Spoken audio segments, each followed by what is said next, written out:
Hi all, it's Jan of the Jan Files. Please follow me on YouTube so that I can build my channel so I can eventually go live so we can communicate with each other. It's really important to me.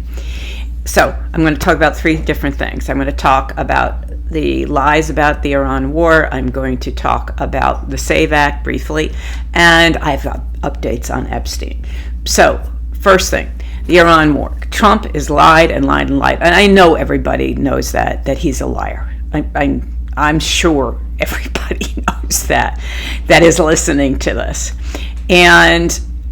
But the context of these lies is really important. And the fact that the GOP is allowing this to happen just shows that they should be nowhere near governing, because this is all about politics and power for them. This is not about being a patriot. And they like to claim that all the time, and it's the last fucking thing they are. Okay? Patriots do not put Americans in harm's way for no reason. And it is no reason. We are there by choice for no reason other than Bibi wanted us to be there. So the lies he's been talking about, first one is all of their leaders are dead. No, they're not. Yes, we killed the Ayatollah Khomeini, and he's been replaced by his son. As far as everybody knows, he's alive. And also the foreign minister, Abbas oh boy, I won't even try to say that, Argati. Anyway, he's alive too. These are the leaders, some of the prominent leaders of Iran. Now, some of the military leaders, commanders, etc., yes, have been killed. But that doesn't mean they don't have any leaders. It doesn't mean that this is just chaos there. That's not what's happening. They have also been expecting something like this for a long, long time. And it's why they have different ways and different places that, they're hiding a lot of their military operations, et cetera, et cetera. They've been planning this for a long time, just in case.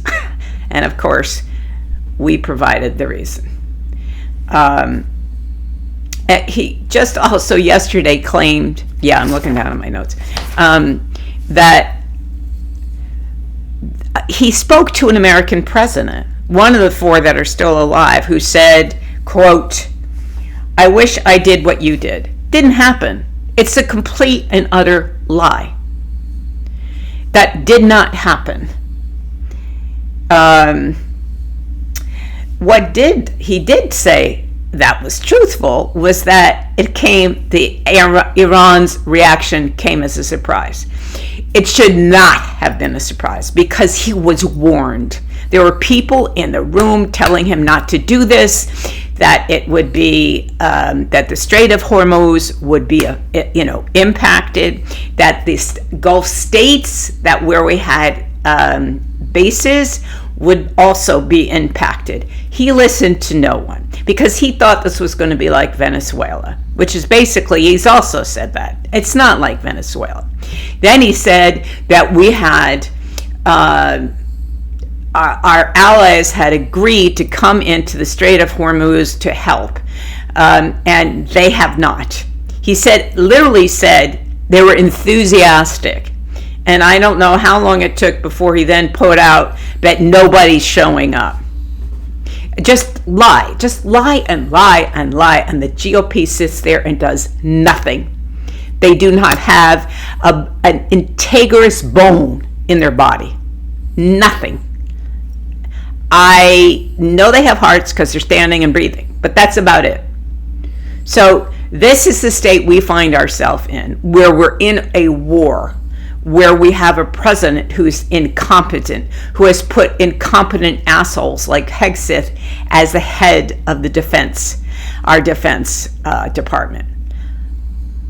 And so this is literally, I think, the worst scenario. I mean, we're at war because of this stupid motherfucker.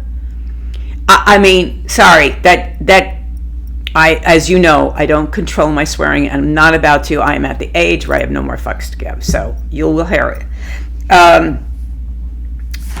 I mean, it just goes on. He's been saying Iran wants to negotiate, and he's been acting like, oh, well, we're not ready. No, Iran has not shown any indication that they want to get back to the negotiation table, because they were there when we bombed the school. So that is, I could go on, I won't, because there are other things I want to talk about. This is, I don't know how this is going to end. I keep saying, and I still believe it won't last long. I think they're going to have to find a way out that Bibi may not even want. But if we put boots on the ground, we are so fucked that, I've said that before. So now I want to move on to the SAVE Act. Now, the SAVE Act, thankfully, is likely going to die on the Senate floor this week. The SAVE Act is about voting. It is about voting registration. It is about requiring IDs. It's requiring especially women who have gotten married and who use their husband's name. If that's not their birth certificate or passport, something has to change. You can't make this shit up. The other thing is, and I didn't even realize this, until I did a deep dive, was that they also wanted people who send in absentee ballots or mail ballots to put a copy of their ID with the ballot. And finally, let me just see the last thing. And they want all the information. The government now wants to have all of our voter information from the states. They have no role in elections. Okay, the elections are up to the state, not the federal government. This is an opportunity for them to disenfranchise voters who they don't want to vote, who don't have the kind of money that they need to have to get a passport if they don't have one. It's not cheap. Or disenfranchise women. And the only thing, I'm grateful that this is going to die on the Senate floor. He's going to try some executive action after this. You can be sure that's then going to have to go through the courts. But that's the status of that. And yes, part of this absolutely is an attempt to disenfranchise women. Okay? We are very specifically targeted in this because of the, quote, name change thing. So, that should surprise no one. I'm sure it doesn't surprise you. But I believe it looks like it's going to die on the floor because the Republicans don't have the votes. And the next step will be an executive action. Now, the third thing I want to talk about is Epstein. So we all know that the House issued a subpoena. The House Oversight issued a subpoena for Pam Bondi.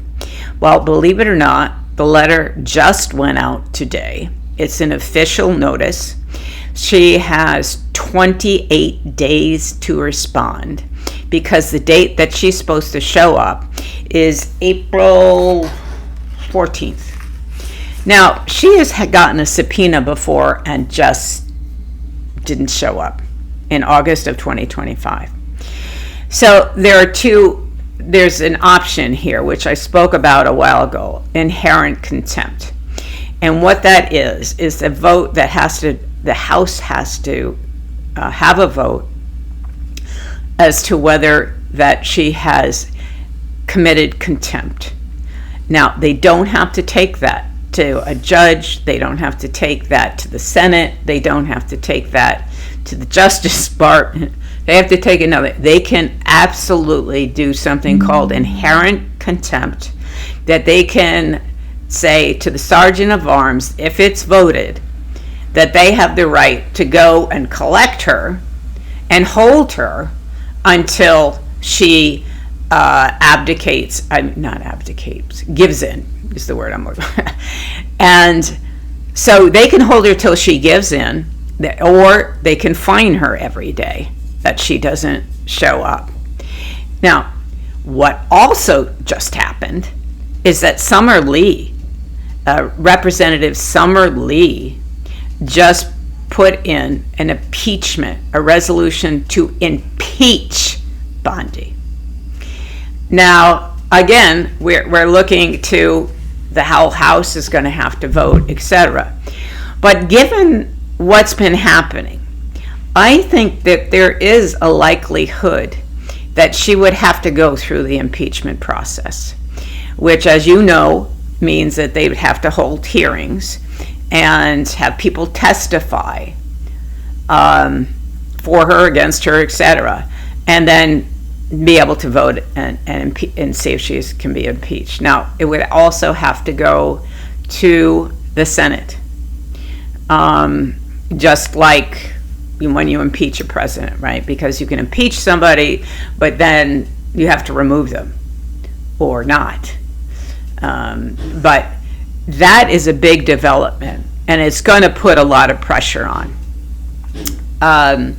And I will also say that Bernie Sanders actually made a great, what's the word? Oh my God, suggestion, I guess is the word, suggestion, that if indeed the filibuster were to happen on the Save America, it's now called the Save America Act, that they should all stand up and read the Epstein files, which I don't always agree with Bernie, but this one, absolutely, that would have been amazing.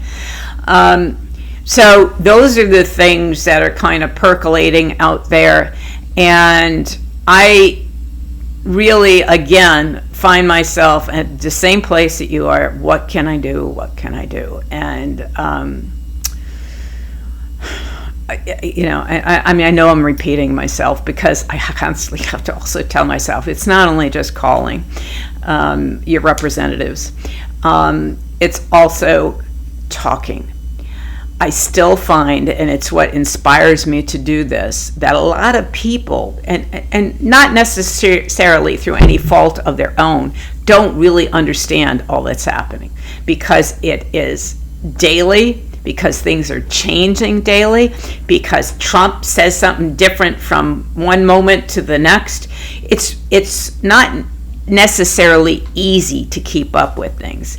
It's why I make a video, because I want to, share what I think is important. I mean, there's so much stuff going on, but at least I try to focus on the things right now that I think are really important for people to think about.